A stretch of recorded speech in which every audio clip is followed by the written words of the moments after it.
Okay, well, let's begin. So good afternoon, good evening, everyone. Konnichiwa. I'm Reina Kaneko, President of the Japan American Society of Hawaii, or JASH. Thanks so much for joining us for the second of 3 Taste of JASH Nomu Edition virtual events. Today, we are featuring the Hawaiian Shochu Company. You're in for a really big treat. Some of you may be familiar with our Taste of JASH series of events that we started back in 2019, where we featured food and education about our sister prefectures in Japan. And during these Taste of JASH events, we feasted on regional cuisine. We learned about regional hotspots and enjoyed the company of all of our JASH friends. We decided to expand on the Taste of JASH concept by this time featuring local distillers who source their ingredients locally. To kick off this evening's event, I have the pleasure of introducing John Rankin, who will be our moderator this evening. John is a real estate advisor with Cushman & Wakefield Cheney Brooks, Hawaii's largest and oldest locally owned commercial real estate company, where he advises clients on sales and leasing of commercial property. John's previous professional experiences include high-level positions in the travel and tourism industry, and he also spent 6 years working abroad in Tokyo, Japan. John is a JASH Board Director, as well as founding member of the JASH NexGen Committee. He's very, very busy, obviously, and has helped organize many of our prior events, including the Taste of JASH, the JASH Natsumatsuri, and the annual gala celebrations. When he's not working, not busy volunteering for JASH, or drinking shochu, he enjoys spending time with his wife, Rosie, and his 1-year-old son, Noah. Please welcome John Rankin. Yay, John. Thanks very much for the introduction, Reina.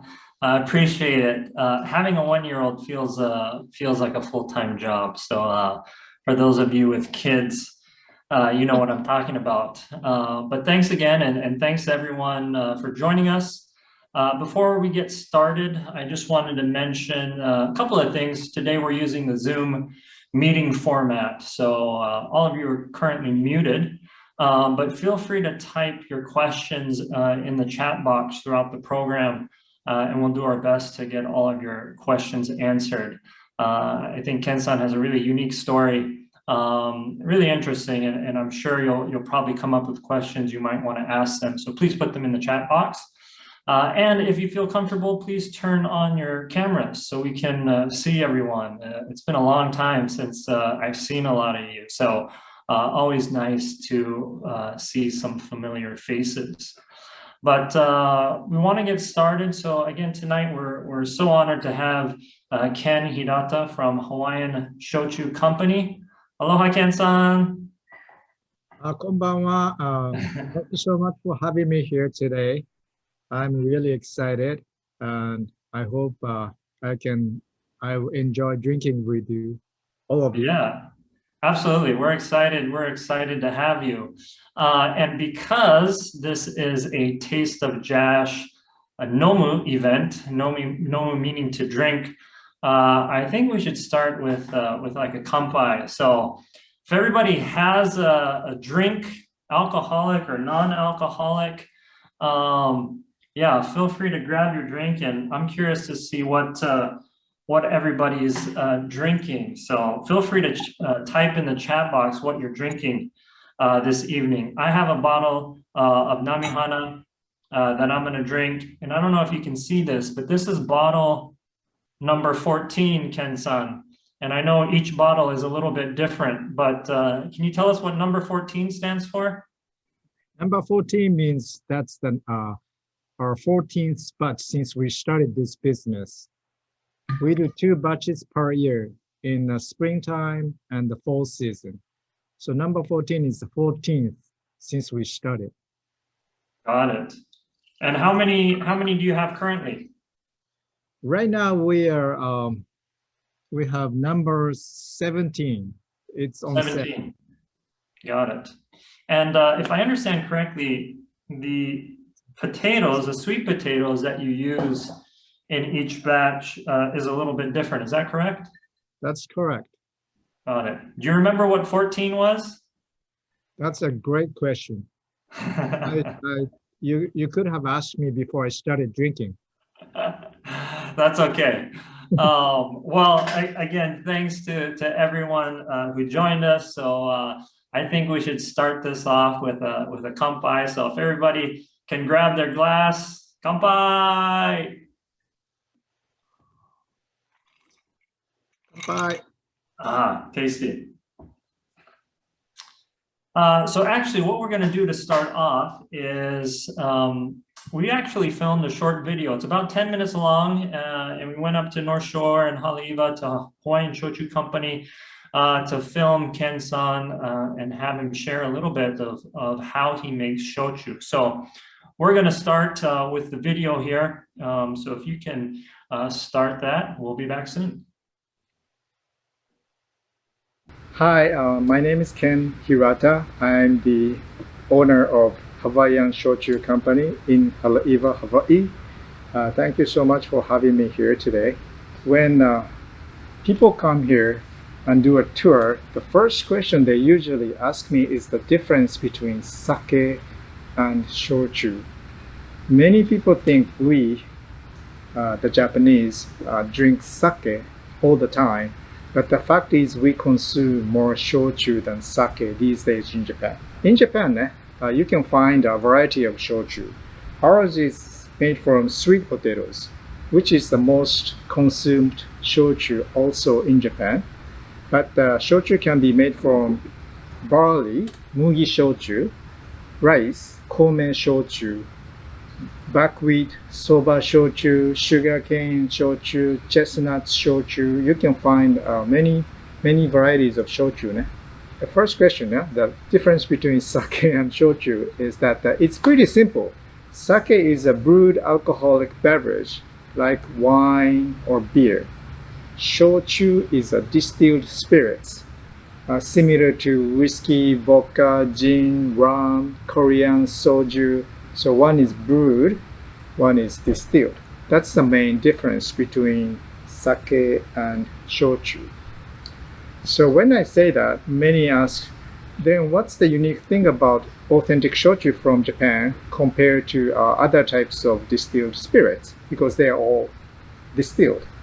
The main thing is we use Koji for our fermentation process. I'm not really sure if you're familiar with Koji, but I'm pretty sure you have been eating Koji. Koji is actually a microorganism. It's a mold, but it's a good mold. We use Koji for miso making, shoyu making, mirin, katsuobushi, sake, many kinds of Japanese fermented food. So let's say if you make a spirits, distilled spirits from barley, that's usually whiskey. But if you add Koji to it, it will become barley shochu instead of whiskey. So by adding Koji, the fermentation process changes and the end product becomes different. Another example is if you make a spirits from sugarcane, that's usually rum. My friend makes rum in Kuniya. But if you add Koji to it, it will become sugarcane shochu instead of rum. So Koji makes authentic shochu or sake kind of unique because not so many people in the world use Koji in order to produce alcoholic beverages. Here, we make shochu from sweet potatoes, but as it says on the label, 18% of the ingredient is Koji, but instead it says Koji rice. The reason is Koji is mold. You cannot use it as an ingredient as itself because it's just a microorganism. So you have to let it grow onto something. First step of shochu making or even sake making, it's always Koji making. Without quality Koji making process, no quality shochu or sake. And since we make Koji with rice, we have to have rice. Unfortunately, no rice is grown in Hawaii right now. The closest place as local as possible would be California.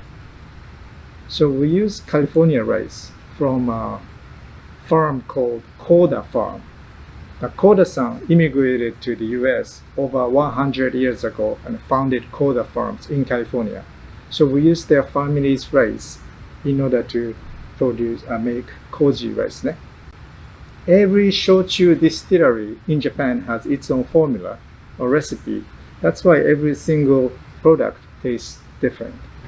So just like when you cook rice, we wash the rice nice and clean, then we steam.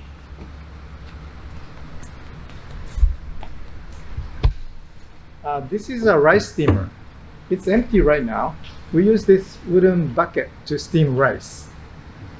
In Japan, not so many people use this anymore because they have been equipped with Koji making machines and everything. You know Japan, but we apply traditional handcrafted shochu making techniques here.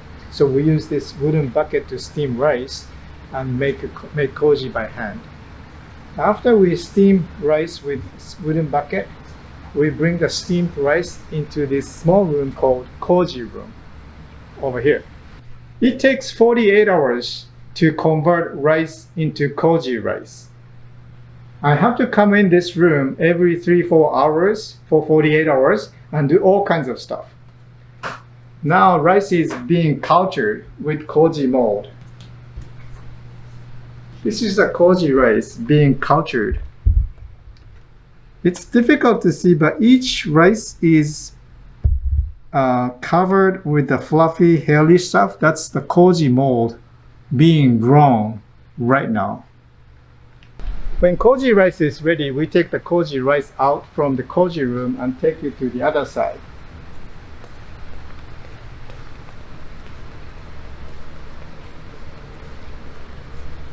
These are ceramic vats or pots my sensei gave us. So they all came from Kagoshima, Japan. And according to my master, they're about 150 years old. You can come closer. So this is the empty one.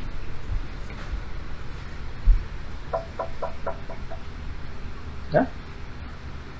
Can you see?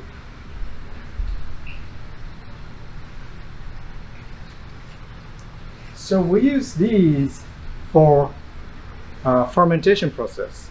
This is where alcohol is produced. First step of fermentation is we ferment Koji rice only, no sweet potatoes. Now Koji rice is being fermented in this vat. It looks really dark, yeah? In the shochu world, we use 3 types of Koji, black, white, and the yellow. And each strain of Koji influences the flavor and taste and stuff, yeah? This time we are using black type of Koji, that's why the color is dark. It takes about 1 week to ferment the Koji rice.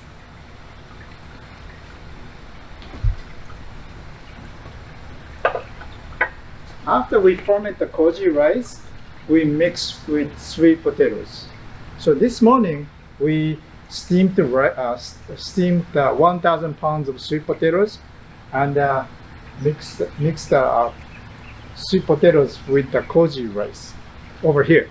So this is what we call mash, mixtures of the Koji rice and sweet potatoes. So we let the mash ferment another 1 week or 10 days.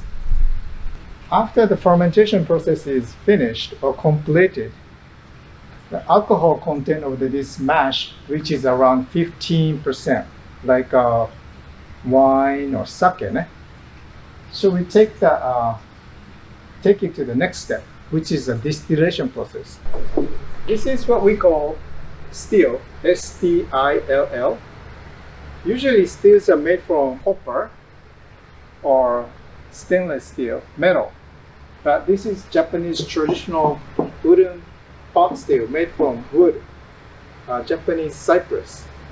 Even in Japan, not so many people use this wooden pot still or those ceramic pots to make shochu anymore because they have been replaced by the high-tech big stainless steel type of production tools and equipment, but we still use these traditional equipment and tools. So we use this wooden pot still to distill. We transport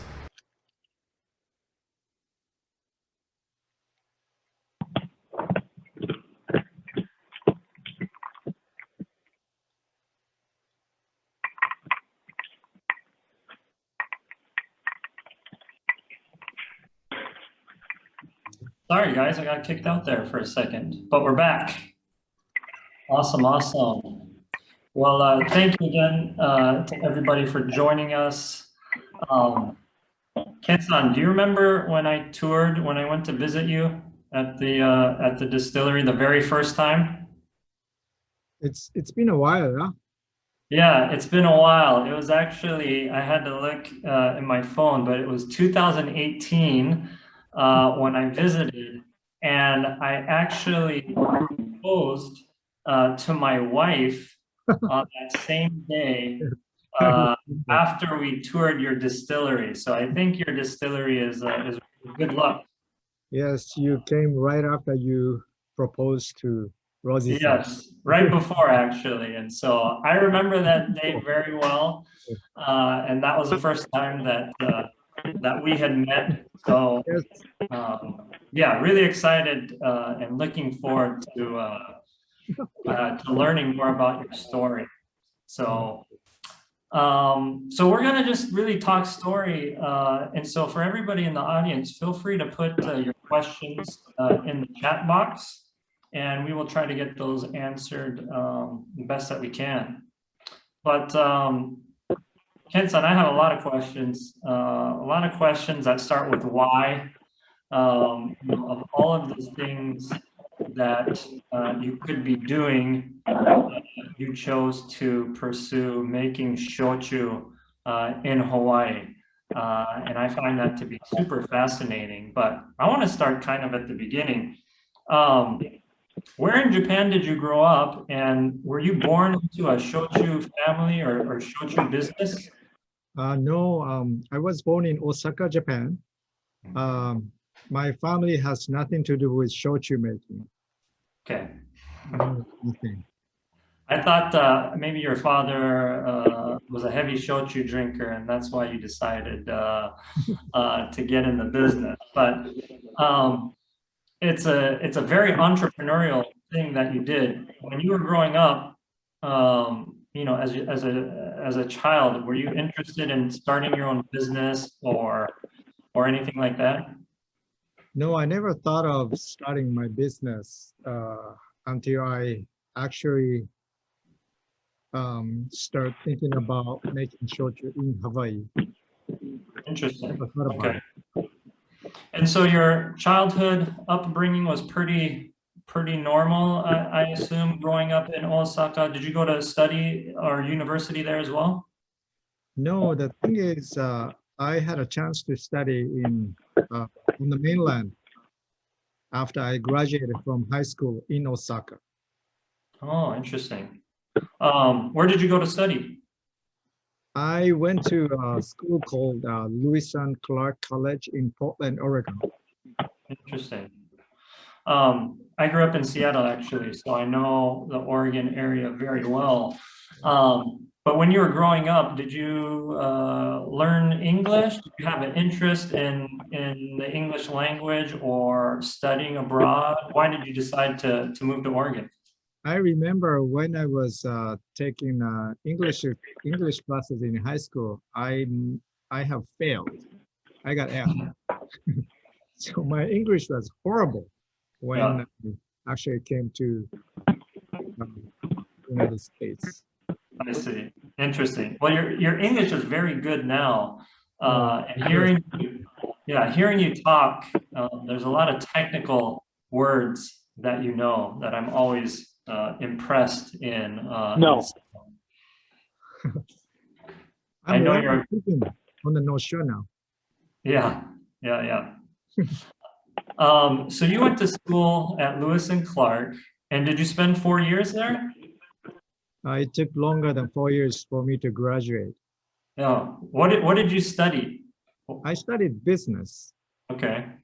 Yeah. So you were in Oregon for a little bit longer than 4 years. You got your degree in business. Yes. And then what did you do? Did you go back to Japan? Oh, I went to Hong Kong. After I graduated from college, I went to Hong Kong to find a job there. And what did you do in Hong Kong? I was in the financial field, trading U.S. interest rate. Oh, interesting. Okay. Yeah. So something not related to shochu at all. And I was enjoying drinking, but not making those days. Okay. Maybe the drinking helped prepare you for this new career. But how long did you work in finance? 3-4 years, I think. Yeah. Yeah, in Hong Kong. Got it. And then you went back to Japan, or what happened after that? I went, but I went back to Japan. But do people want to know my history though? I think it's always really interesting. You know, I always love talking to entrepreneurs, and really curious. You know, why is this guy from Osaka, Japan, making shochu in Hawaii of all places? And so I want to get to that part of the story. Yeah, I went back to Osaka after I quit the job in Hong Kong. Got it. Mm.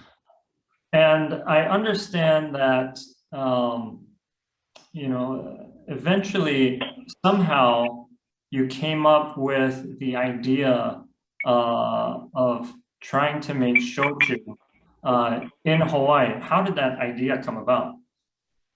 You know, when I was in college, I was hanging out with many Hawaii kids. Many students from Hawaii studying together with in Portland, yeah. So I was always hanging out. So I had many chances to visit Hawaii and friends from Hawaii, yeah. So one day I was eating poi in Hawaii, and I thought, because poi is a fermented food from taro, the roots, yeah. So I was eating poi, and I thought, oh, if they have something like this in Hawaii, maybe I can make shochu. But that time I was just joking with my friends and laughing about it. So I never thought of making shochu those days. But poi is the reason why I started thinking about making shochu in Hawaii. That's interesting. So it started with poi.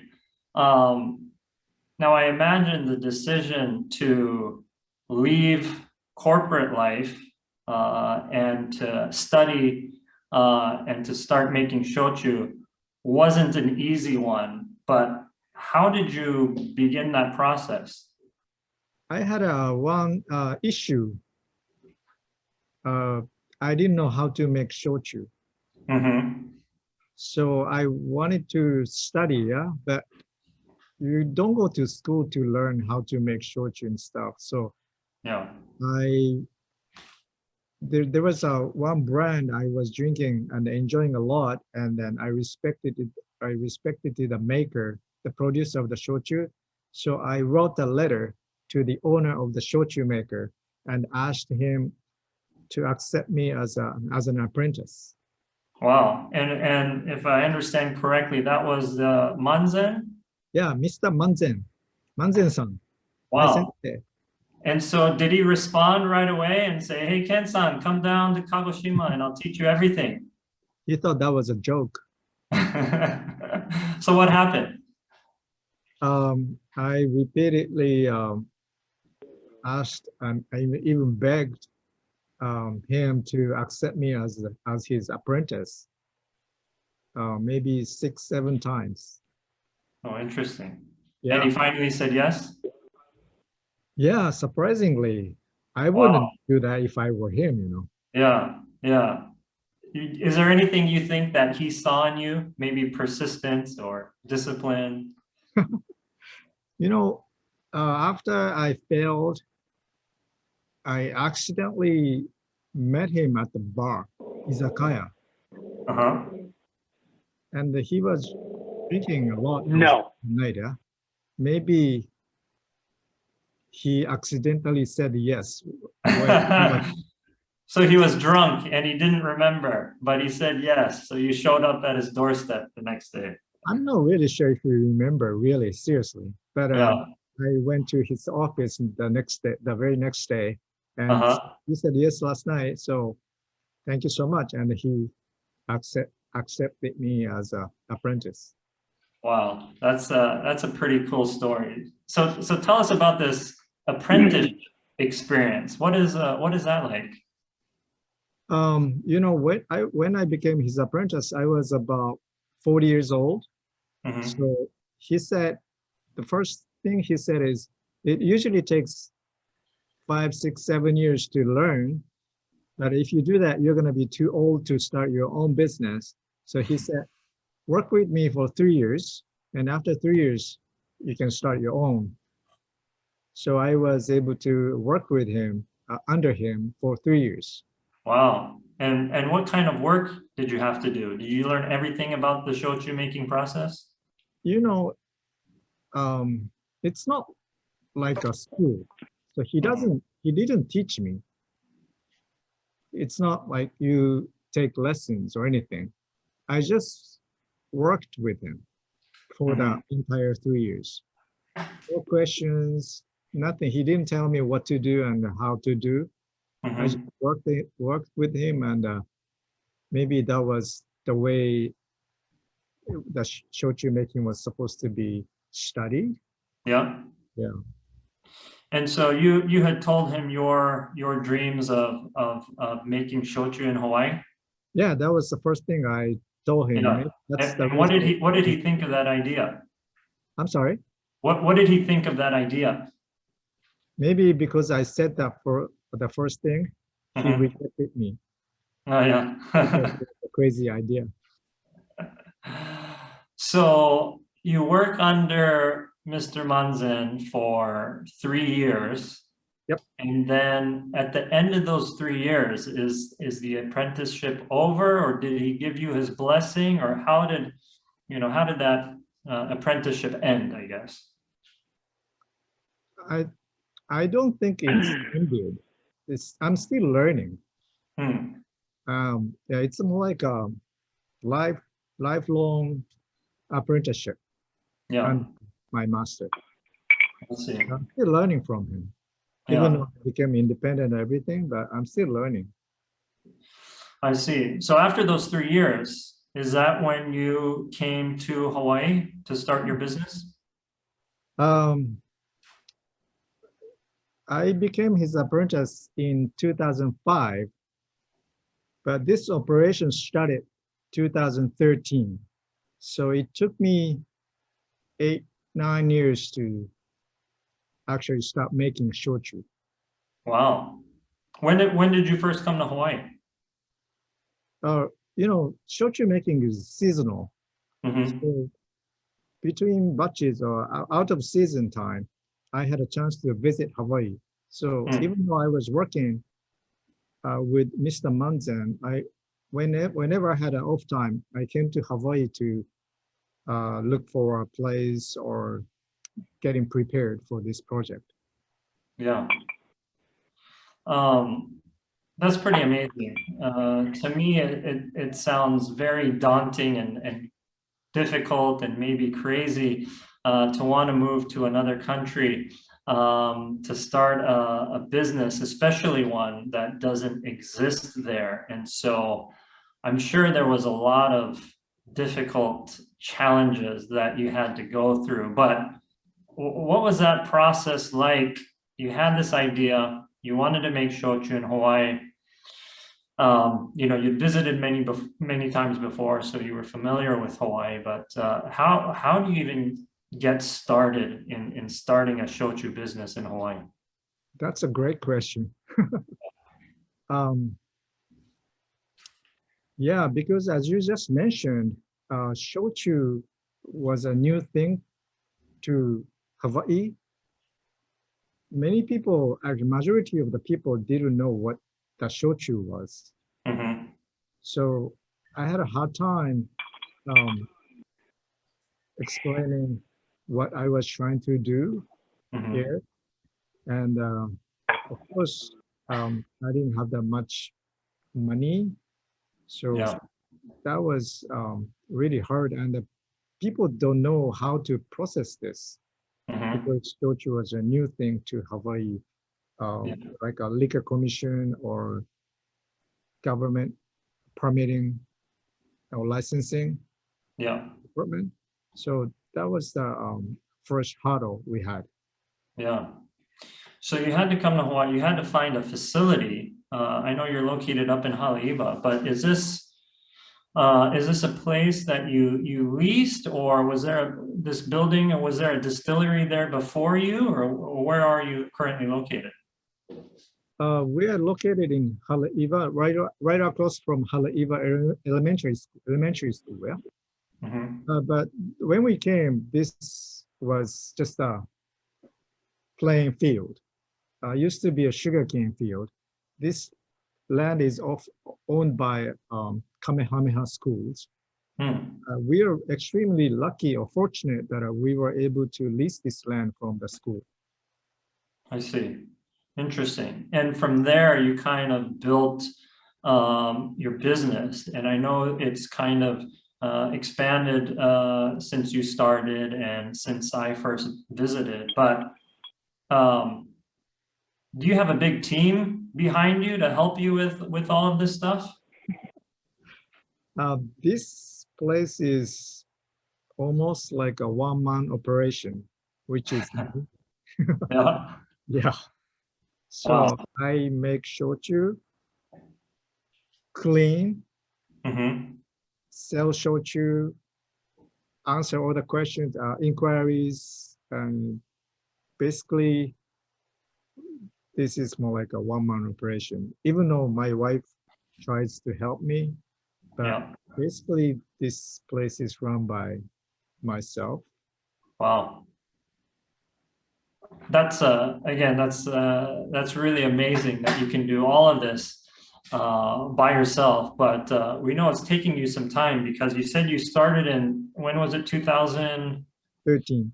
2013. So it's been 8 years now. Yep. And I'm sure some people in the audience know of your shochu and maybe have tried it before.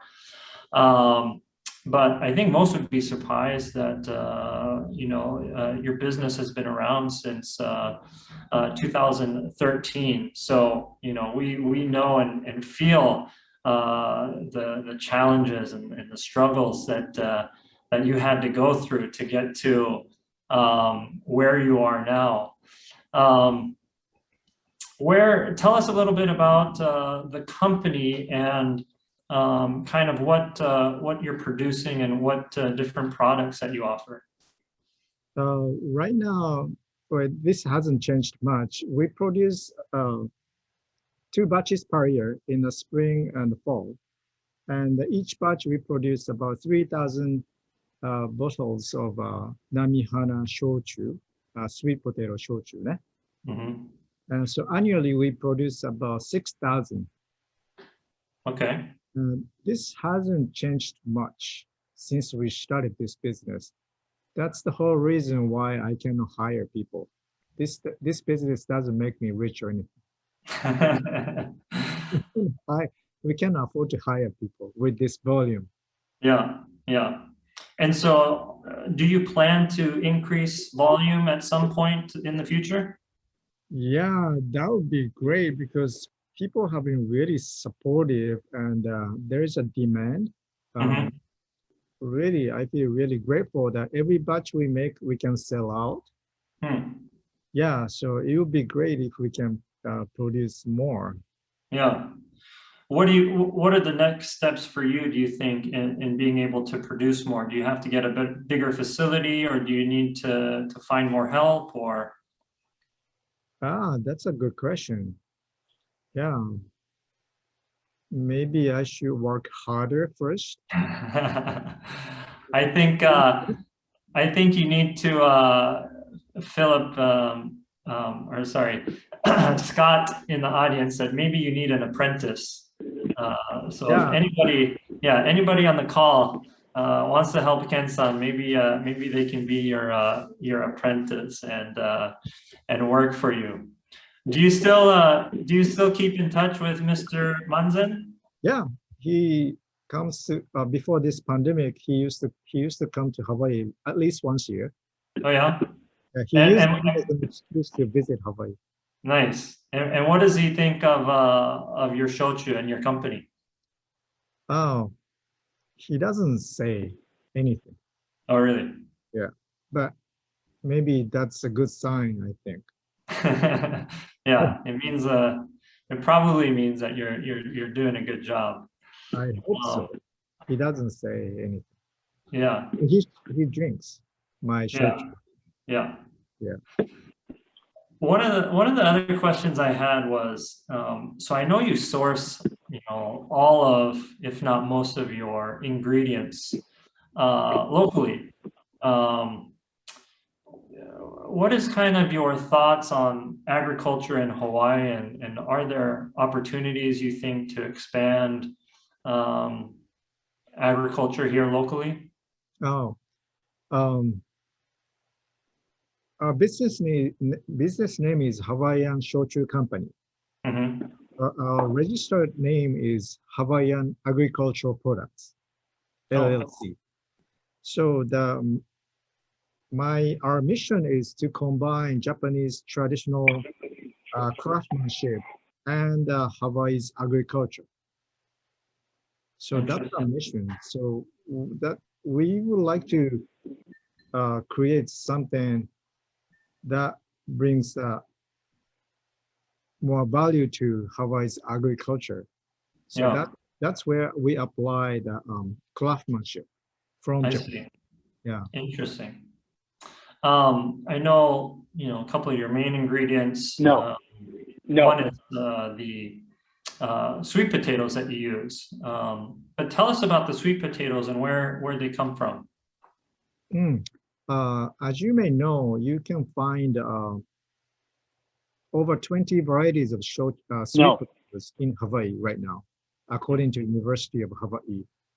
So you can find many varieties of sweet potatoes. Yeah. And each batch we use either different varieties of shochu, the sweet potatoes, or sweet potatoes from different areas from Hawaii. Got it. You can each shochu batch has a different characteristics depending on the variety or the production site of the sweet potatoes. I see. That's very interesting. I'm curious to know more about your products. Do you have, I know you said you have 2 batches every year, but do you have any of your products there to share with the audience what you're producing right now? This is the regular nami hana shochu made from sweet potatoes and the koji rice, as you saw on the video. But this is a new item we just released recently. It's a gin made from our shochu. Interesting. Yeah, gin uses different types of botanicals. Making gin, I thought we would be able to introduce more Hawaii agricultural produce because we use more botanicals. Yeah. So for this gin, we use things like jabon, hibiscus flower, limu from the ocean, and mango, tea leaves, many kinds of Hawaii grown botanicals. Yeah. Anyway, we can introduce more Hawaii's. That's really interesting. So are all of the ingredients there locally sourced? Yep. Oh, except the juniper berries. Except the juniper berries, I see. Juniper came from Italy. Yeah. And is this your first time making the gin? Yep, first time. Interesting. I just bought a bottle. I haven't tried it yet, so I'm looking forward to trying it. But I also understand, maybe not every batch, but a lot of times you experiment and make other kind of limited products. For example, I don't know if you can see this, but I bought this maybe a couple years ago. Can you share what this is? Inside of the bottle is still sweet potato shochu, but we aged with wood. I mean, not in a barrel, but we brought the Japanese Mizunara wood from Hokkaido, Japan. And we charred with Hawaii kiawe fire, charred and smoked the wood and aged shochu with the wood. So in that way, we can use both Hawaii and Japan wood together. Yeah, so that's that. We thought that would make something a little bit unique. Yeah, and do you plan to make these unique products every batch, or will you bring them back? Yeah, I try to make something a little bit unique when I have space and time.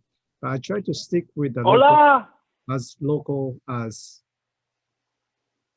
possible ingredients wise. Yeah, very cool, very cool. We're getting close to the end, but before we do so, we've gotten actually a lot of good questions. And so let's take some questions from the audience. One of the first questions is, what is the best thing to mix with shochu? Maybe share with us how we should be drinking your shochu. Oh, that's a good question too.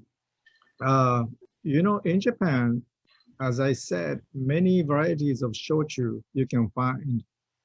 So each different type of shochu pairs with a different type of to mix with. Yeah. The popular drink in Japan is a chuhai. It's a shochu cocktail. But to make chuhai, they don't usually use authentic shochu like ours. More like they use a different type of shochu, which is very similar to vodka. So if you want to mix with the you know, sweet stuff, maybe you can use more non-authentic type of shochu. Okay. Authentic shochu has a distinctive flavor, yeah. So maybe you can enjoy by itself. Philip has a question. Is it better to generally drink shochu chilled with a single cube of ice or room temperature? That's another good question.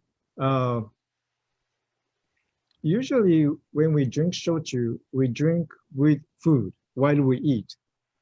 So we tend to make it lighter by adding lots of ice or ice water, even hot water to pair with food so that it doesn't overpower the food you eat with. So if you drink shochu by itself, maybe one ice cube is maybe too little and too strong. That would be wonderful. Got it. Because Philip, we drink with hot water. Oh, interesting. Yeah. Now, does it matter the type of shochu and what you would mix with? For example, I've heard, and correct me if I'm wrong, but a lot of times I see more of the barley shochu, like ichiko, mixed with oolong tea or soda or other things like that. Potato shochu, can you also mix potato shochu with those other things, or do most people normally drink it straight or on the rocks? That's a good point. People usually drink sweet potato shochu by itself, not without mixing, because sweet potato shochu has a distinctive aroma and a flavor. By mixing with other stuff, sometimes it, kenka? Yeah, it clashes. Yeah, so it loses the characteristics. Interesting. Sweet potato wise, maybe you drink by itself. That's the popular way of drinking in Japan. Okay. Philip also asks, when drinking your shochu, are there any particular notes or tastes or smells to pay attention to when sipping or tasting the shochu? Particularly sweet potato shochu has a distinctive aroma. unlike sake, shochu, people in Japan enjoy the aroma more. I see. Yeah, so you enjoy the distinctiveness of the aroma coming from each different types of shochu. Ne? Mm-hmm. So that's something you can enjoy. And the sweet potato shochu has a sweet potato aroma. Yep. Yeah, so if you can tell, that would be great. Okay. Interesting. Now I saw that in the latest batch, you have the normal nami hana, and then you also have what's called extra. What's the difference between the regular and the extra? Extra. This was usually takes 6 months to make one batch, but for this one, it took 1 year. So extra long aging process. Wow. And this one has an extra dry taste, good for drinkers. Uh-huh.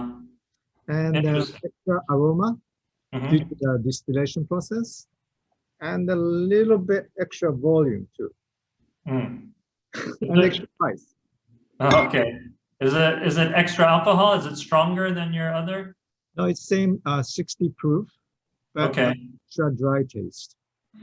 Anne was asking, what is the alcohol content compared to other alcoholic beverages? To compare with the other distilled spirits, shochu is not as strong as others like whiskey, vodka, gin, rum. Shochu is usually bottled at 25% in Japan, but ours is 30%. I see. Yeah, a little bit stronger for Hawaii people. Got it. Okay, good to know. Thanks for giving us that extra juice. Let's see. Philip's asking, I happen to have batch number 7. How does that compare to batch number 14? I don't know if you can answer that question. Wow, that's a good number 7. As I said, each batch is different. Yeah, so I have to check my note. Yeah. To see which variety of sweet potatoes we used for the batch. But Okay. it seemed like 3-4 years ago, right? Yeah. So that it should have been smoother. Okay. Because of the aging maturity process. Yeah. But at the same time, you lose some aromatic flavoring. I want to try. Because we sell out everything, so I never had a chance to try my previous batches. Oh, do you not keep any of your previous bottles? No, we sell or we drink. We don't keep it here. Very good, very good. How long do your bottles keep? Is it okay to keep them stored? Yeah, it lasts long. Okay. 5, 6, 7 years is easy. It's because it's distilled, and always keep it room temperature. Okay, good to know. One of the questions that was asked is, you mentioned that more people in Japan drink shochu than sake, even though to most people sake is more well known or popular. But why is it that more people in Japan drink shochu than sake? Sake used to be shochu was more like a how can I say blue collar, blue collar, yeah. Because it was pretty cheap. Yeah. It wasn't that great. People used to drink just to get drunk, but all shochu makers really tried hard to make it really good. Yeah. They put so much effort into shochu making. So it became, many people had realized how good those shochus are 10, 15, 20 years ago. So people started drinking shochu more.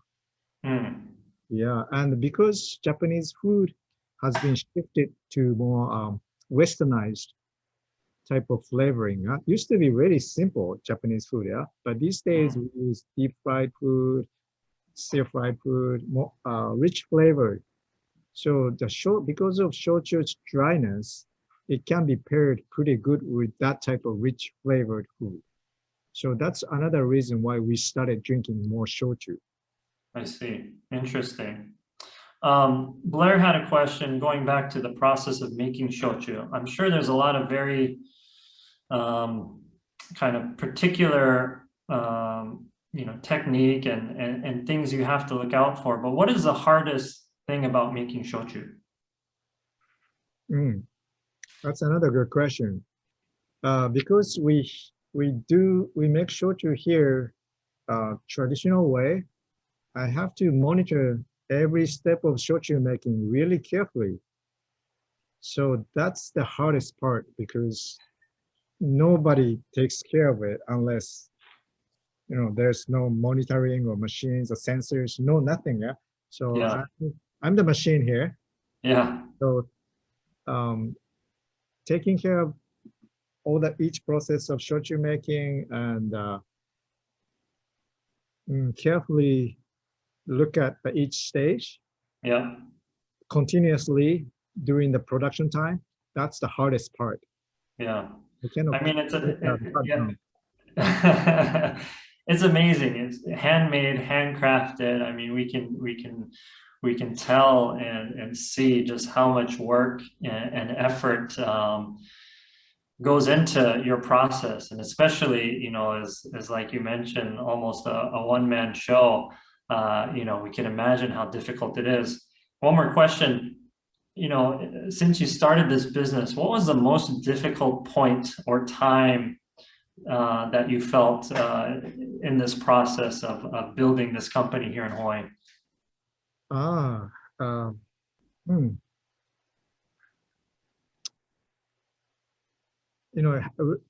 We had some hard time. Yeah. People in Hawaii have been really supportive and kind, so I forgot about it. That's awesome. That's a good mindset to have. Also, just keep pushing forward. We're so happy to make shochu in Hawaii. Yeah. Yeah. Yeah. And so I'm curious. Earlier, you said the idea of making shochu in Hawaii came from eating poi. Is it possible to make shochu from poi or from taro? Yeah, you can make shochu from taro. Have you tried it? I wanted to, but I found out that taro is a secret thing, really, for Hawaiians. Yeah. So I went to talk to some Hawaiian group if it was okay to make shochu from what they think is their brother. Many of them were excited about it, but they all told me not to, because there are some extreme type of people. Yeah. So they might not like the idea of making alcohol from what they think is brother. Yeah. Right. I didn't want to do any disrespectful thing for Hawaii culture. Yeah. Sure. So I decided not to make shochu from taro. Yeah, that's really interesting, and I think it's very thoughtful of you to consider Hawaiian culture and its agriculture and what it'd be used for. So that's very interesting. We're getting close to the end. So if anybody has any last questions, please be sure to type them in the chat box. Scott asks, where does your Koji live between batches? Oh, we import Koji seed.